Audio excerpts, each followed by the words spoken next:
জয় গুরুদেব, জয় জগৎ বন্ধু সুন্দর। আগামী দিন অর্থাৎ আজ থেকেই এই যে কৌশিকী অমাবস্যায় কি কাজ আছে না আছে এবং কখন লাগছে কখন ছাড়ছে, এই কৌশিকী অমাবস্যার সময়টা আমি বেণীমাধব শীল পঞ্জিকা দেখেই বলছি। যেমন 15ই ভাদ্র রবিবার, আজকে শেষ রাত্রি,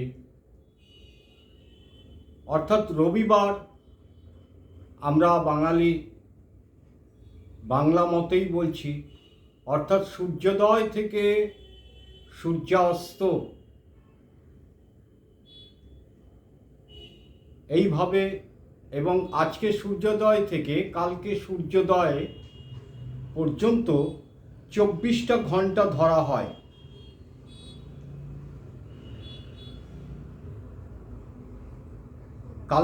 আজকে রবিবার শেষ রাত্রি, অর্থাৎ 15ই ভাদ্র।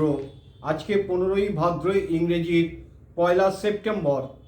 কখন লাগছে বলছে শেষ রাত্রি 5টা 7 হতে লাগছে অমাবস্যা, এবং 16ই ভাদ্র 2 সেপ্টেম্বর অর্থাৎ সোমবার দিবা 6টা 31 পর্যন্ত অমাবস্যা থাকছে। তাহলে এই অমাবস্যাতে, কৌশিকী অমাবস্যায় আপনারা কি করবেন, কতগুলো কাজ আছে, সেই কাজগুলো একান্ত পালনীয় করলে পরে খুবই ভালো হয়। কি বলছি, ব্রহ্ম মুহূর্তে উঠুন, অর্থাৎ খুব ভোরবেলায় উঠে বাড়ি ঘর আগেই পরিষ্কার করে ফেলুন। তখন আবছা আলো, আবছা অন্ধকার থাকে, সেই মুহূর্তে ঘুম থেকে উঠেই আগে ঘর দর সমস্ত পরিষ্কার করে ফেলুন। সেই দিন নিরামিষ ভোজন করবেন, চালের তৈরি কোনো জিনিস চলবে না। মাকে নিবেদন করুন। কি কি নিবেদন করবেন? জবা মালা, লাল পদ্ম, রক্তকরবী, এইগুলো নিবেদন করুন। তার সাথে মায়ের শ্রীচরণে লবঙ্গ, কর্পূর এবং তেজপাতা অর্পণ করুন। আবার বলছি, মাকে কি কি নিবেদন করবেন? জবা মালা, লাল পদ্ম, রক্তকরবী, লবঙ্গ, গুঁড়ো কর্পূর এবং তেজপাতা মায়ের শ্রীচরণে অর্পণ করুন। বাড়িতে আলো জ্বেলে রাখুন সারাক্ষণ, এবং তুলসী তলায় বাড়ির মেন দরজা অর্থাৎ সদর দরজায় তেলের প্রদীপ জ্বেলে রাখুন।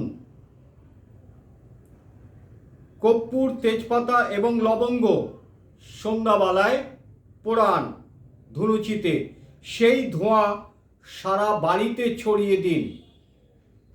আর মনে রাখবেন, কোনো রকম যেন তেজপাতা ফুটো ফাটা না হয়, লবঙ্গ যাতে ভেঙে না যায়, এইটুকুনি ধ্যান দিয়ে রাখুন। তাতে কি হবে, বাড়ির যত নেগেটিভ পাওয়ার কেটে যাবে, অর্থনৈতিক অবস্থা ভালো হবে এবং রোগ ব্যাধি থাকলে কমে যাবে। এইগুলো পালন করুন, যতটা সম্ভব পালন করুন। মায়ের মন্দিরে দিয়ে আসুন এবং মাকে প্রণাম করে জানান ফলহারি অমাবস্যা। এই কৌশিকী অমাবস্যা, ভুল বলে ফেললাম, ক্ষমা করবেন। কৌশিকী অমাবস্যা খুব বড় অমাবস্যা, এটাও একটা। মা সকলের মঙ্গল করুন, এই প্রার্থনায় আমি করি।